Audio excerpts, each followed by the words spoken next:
Con un costo estimado de 140 millones de dólares, el gobierno inició el pasado viernes su plan de compra de renuncias obligatorias con indemnización para aproximadamente 3.500 servidores públicos y la jubilación voluntaria de 4.000 servidores más. Está con nosotros el doctor Miguel García, presidente de la Federación Nacional de Servidores Públicos, a quien damos la bienvenida. Doctor, buenos días. ¿Cómo está? Buenos días. A ver, primero vamos a los hechos y luego a la parte legal. Respecto a los hechos, ¿en cuántas provincias, a cuántos servidores y de qué forma se les ha notificado esta compra de renuncias? Los hechos arrojan una cifra muy preocupante que irrita a todos los servidores públicos por este acto ilegal. Del dato que tenemos son 3.029 empleados que han sido despedidos de sus puestos de trabajo con notificación realizada el día viernes, y el día de hoy, último día del mes de octubre, aspira el gobierno, dicen, cumplir las 5.000 personas desplazadas, bajo el principio de que les están aplicando una norma que usted sabe, doctor Pinargote, está impugnada en la Corte Constitucional, una norma que no fue aprobada por la Asamblea, como aquí efectivamente tenemos en la 10ª disposición transitoria del presidente de la República, en su veto parcial del 3 de septiembre, frente a la negativa de la Asamblea de aprobar el despido intempestivo, incluyó una norma gramaticalmente diferente, pero con los mismos efectos: compra de renuncia obligatoria. Norma que el 29 de septiembre no fue aprobada. En lo que concierne al aspecto jurídico, esta acción se basa en el decreto ejecutivo 813 de julio 7, que reforma el reglamento de la Ley Orgánica de Servicio Público, que había sido dictado el 1 de abril. ¿En qué consiste la reforma que se refiere a la compra de renuncias? ¿Qué es lo que cambia de lo que está aprobado en la ley? En la ley, como consta en este documento oficio número 673 del 4 de octubre del 2010, el secretario general de la Asamblea Nacional le notifica al presidente de la República que el Pleno de la Asamblea en sesión 61, llevada a cabo el 29 de septiembre, trató la objeción parcial de él y que se ratificó en el texto aprobado originalmente, entre otras, la disposición transitoria 10ª, que hablaba de otro tema, y la 10ª que planteó el presidente de la República es en el sentido de que se establezca en las instituciones procesos de compra de renuncia obligatoria. Eso no fue aprobado. En consecuencia, el presidente de la República, frente a esta circunstancia, emite el decreto 813 y pretende, ya no pretende, sino que incorpora y desgraciadamente aplica esta norma ilegal, que es exactamente lo que no fue aprobado: compra de renuncia obligatoria. Por eso, doctor Pinargote, nosotros rechazamos de manera enfática las aseveraciones expresadas por el ministro de Relaciones Laborales, porque miente diciendo que existe una norma que le permite aplicar estos despidos, y miente además frente a la categorización de los compañeros que han sido desplazados, tratando de impulsar una idea ante la opinión pública que los que han salido son los indolentes, los deshonestos. Claro, porque eso es otra corruptos. cosa. Suponiendo que sean los indolentes, suponiendo que sean los que no cumplen su deber, es un premio, pues, comprarles la renuncia y pagarles. O sea, deben despedirlos. Eso es lo que le hemos Para dicho. eso hay procedimientos administrativos, pues. Para los que estén en exceso, el artículo 60 es supresión de partida. Para los indolentes, corruptos, atrasados, etcétera, etcétera, el artículo 48 con sus 27 causales.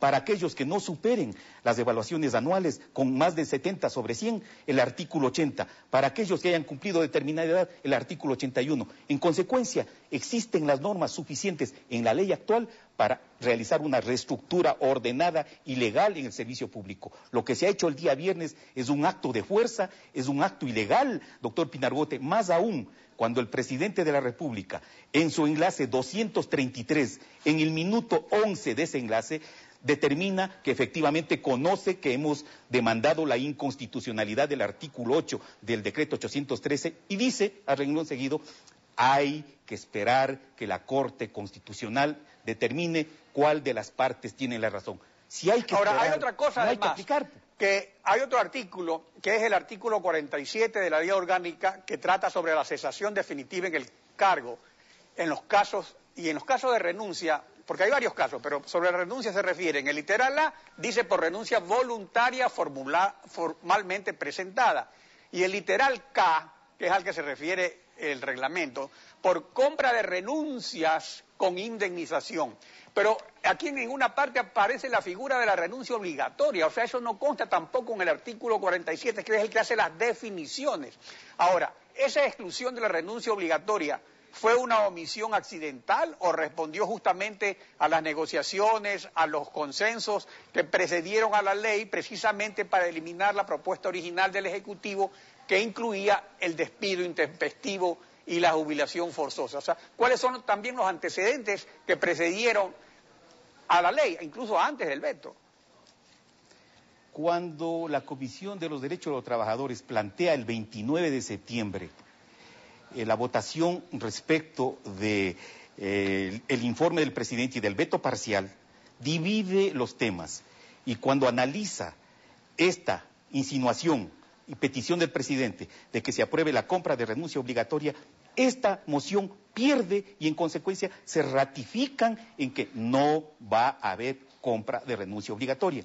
Pero como se había redactado en la suposición de que iba a haber mayoría el 29 de septiembre, en el artículo 47 se insinuaba la posibilidad de incluir, suponiendo que iba a ser aprobado esta compra de renuncia obligatoria incluida en el veto parcial. Pero como le demuestro, con este oficio está ratificándose que no fue aprobado por la Asamblea. En consecuencia, no puede argumentarse, y peor, incluirse una palabra fundamental en el artículo 47, literal K, dice compra de renuncia, pero olímpicamente, el señor ministro de Relaciones Laborales se le ocurre que está por supuesto que... Ahora, pero el árbitro de todo esto es justamente la Corte Constitucional. Y este decreto ejecutivo que se dictó a comienzos de julio, ya han pasado 4 meses. ¿Y qué pasa con el reclamo en la Corte? ¿En qué estado se halla el trámite? El reclamo fue presentado el 5 de agosto por quien preside, fue calificada la demanda, tenemos la providencia, se le otorgó el 15 de septiembre un plazo de 15 días al señor presidente de la República para que presente la documentación que demuestre la legalidad del 813, concluyó el plazo, en consecuencia el presidente en conocimiento de esto, repito, en el enlace 233 determinó que hay que esperar cuál es la suerte de esta demanda y en consecuencia estaba suspendida la aplicación de la norma impugnada. Por eso es que nos irrita que, estando judicializado el reclamo, se vayan por encima de esta instancia jurídica y se esté aplicando a rajatabla una norma que está siendo impugnada y que a todas luces es ilegal, porque aquí está la documentación. El ministro de Trabajo no puede mentir de esa manera, porque el 29 de septiembre, tanto los delegados del Ministerio de Trabajo como los delegados de los trabajadores estuvimos en el Pleno y tenemos la misma documentación que demuestra que la norma compra de renuncia obligatoria no fue aprobada. Pero la Corte debe dar no su puede fallo. ser incluida. ¿En qué tiempo debe estar el fallo de la Corte? Desgraciadamente no hay tiempo. Se está nombrando al ministro ponente para que redacte el borrador y ponga a consideración del Pleno de la instancia de la Corte Constitucional. Aún a sabiendas, doctor Pinargote, que la correlación de fuerzas nos es adversa en la Corte Constitucional, nosotros somos respetuosos de la ley y estamos esperando el dictamen de la máxima instancia. Lo que no sucede y no actúan de la misma manera por parte del Ejecutivo. Ahora, hablando de correlación de fuerzas, esta acción del gobierno afecta a aproximadamente 7.500 o más servidores públicos, según la última cifra que usted daba, que es menos del 2% de servidores públicos a nivel nacional. O sea, es la estrategia del gobierno de focalizar sus acciones. Entonces, las acciones que se van a tomar contra esta medida del gobierno, ¿cuentan con el respaldo de todos los servidores o finalmente los afectados quedarán aislados y despedidos? Lo que hay que advertir primero, y permítame advertirles a los compañeros e instruirles a los compañeros que van a ser notificados el día de hoy, que por favor asienten este reclamo y este rechazo en la acción de personal que les van a entregar en las próximas horas, diciendo que no han renunciado voluntariamente porque quieren hacer aparecer el gobierno que hay renuncias voluntarias. No han renunciado voluntariamente, están siendo desplazados en contra de disposiciones legales. Vamos a presentar masivamente acciones de protección y hay que advertir, doctor Pinargote, que el deseo de desplazar solo tiene un obstáculo en este momento en el gobierno: la disponibilidad para indemnizar.